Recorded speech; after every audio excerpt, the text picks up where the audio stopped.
Magandang hapon po. Mula sa nagbabagang balita, laganap ngayon ang road rage. Isa na po ang pangyayari sa Valenzuela City. Ang isang motorista ay tinutukan ng baril ang isang taxi driver na kanyang nakaaway. Nagdulot ito ng takot at pangamba sa driver ng taxi. Kung kaya, matagal bago ito lumabas sa media at humingi ng tulong sa kinaukulan. Ang sabi ng driver ng taxi ay hindi niya iuurong ang kaso at bibigyan siya ng libreng abogado ni Valenzuela City Mayor Wes Gatchalian. Ang ganitong pag-aasal sa kalsada o daan ay hindi tama. Hindi tama na gumawa tayo ng masama sa ating kapwa dahil ito ay babalik din sa atin. Mas payapa ang mundo pag tayo ay nagtutulungan. Ipakita natin ang magandang ehemplo sa mga kabataang katulad namin.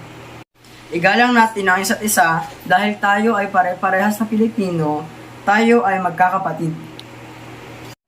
Dapat ay laging maging mahinahon at huwag pairalin ang init ng ulo.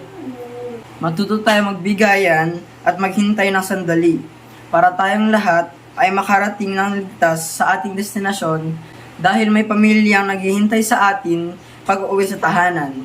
Maraming salamat po. Ako po si Lexi Calarty Aliswag, nag-uulat.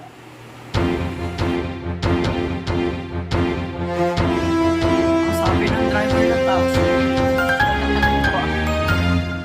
ang sabi ng